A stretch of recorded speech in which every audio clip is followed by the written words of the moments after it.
Afghanistan, a landlocked nation at the crossroads of Central and South Asia, has long been a crucible of great power politics.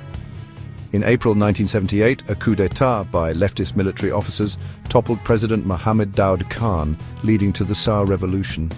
The new government, led by Nur Mohammad Taraki and the PDPA, aimed to modernize the country with socialist reforms. These reforms, however, alienated the conservative Afghan population and created internal divisions within the PDPA. Armed opposition groups known as the Mujahideen emerged, fueled by Islamic faith and resentment towards the communist government. The PDPA increasingly relied on Soviet military aid as the insurgency gained momentum. The Soviet Union viewed Afghanistan as a strategic buffer state and feared the collapse of the Afghan communist regime. This growing instability and Cold War tensions led the Soviet Union to decide on military intervention. The stage was set for a conflict that would have far-reaching consequences.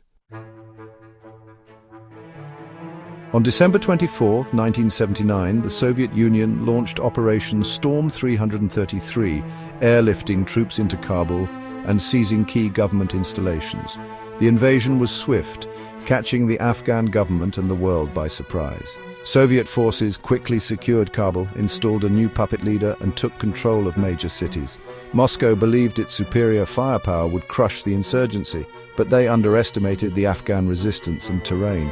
The Mujahideen, though outgunned, exploited their knowledge of the mountainous terrain to wage guerrilla warfare. Soviet tanks and heavy artillery were ineffective in the narrow valleys and steep mountain passes. Frustrated by their inability to defeat the Mujahideen, Soviet forces resorted to indiscriminate bombing of villages. This scorched earth policy only further alienated ordinary Afghans and swelled the ranks of the Mujahideen. The war had a devastating impact on Afghanistan's civilian population, displacing millions. The conflict escalated, becoming a brutal and protracted war. The Soviet invasion triggered international condemnation, turning the conflict into a Cold War proxy war. The United States, under President Jimmy Carter, saw an opportunity to bog down the Soviet Union. Washington, along with allies like Pakistan and Saudi Arabia, began funneling weapons and financial aid to the Mujahideen. The Mujahideen were a loose alliance of various groups with differing ethnicities and ideologies. Some, like Ahmad Shah Massoud, adopted sophisticated guerrilla tactics, while others saw the conflict as a jihad. Foreign fighters, including Osama bin Laden, joined the Mujahideen, driven by a desire to defend fellow Muslims. The influx of Stinger anti-aircraft missiles, supplied by the United States, was a game-changer. These missiles allowed the Mujahideen to shoot down Soviet helicopters, imposing a heavy toll on Soviet air power.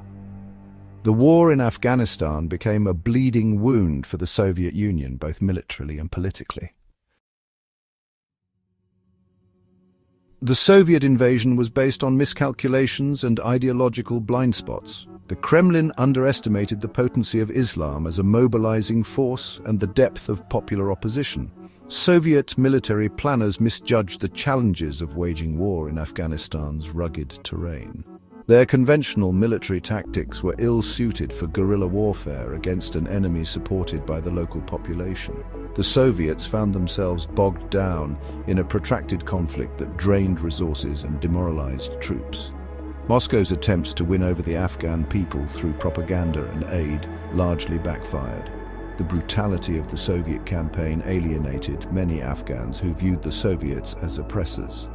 By the mid-1980s, the Soviet Union was mired in a costly stalemate, with rising death tolls and economic burdens fueling public discontent.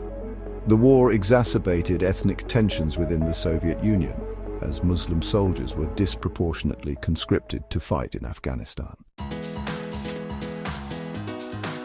The Soviet withdrawal in 1989 marked the end of a brutal conflict, but its consequences continue to shape Afghanistan and the world today.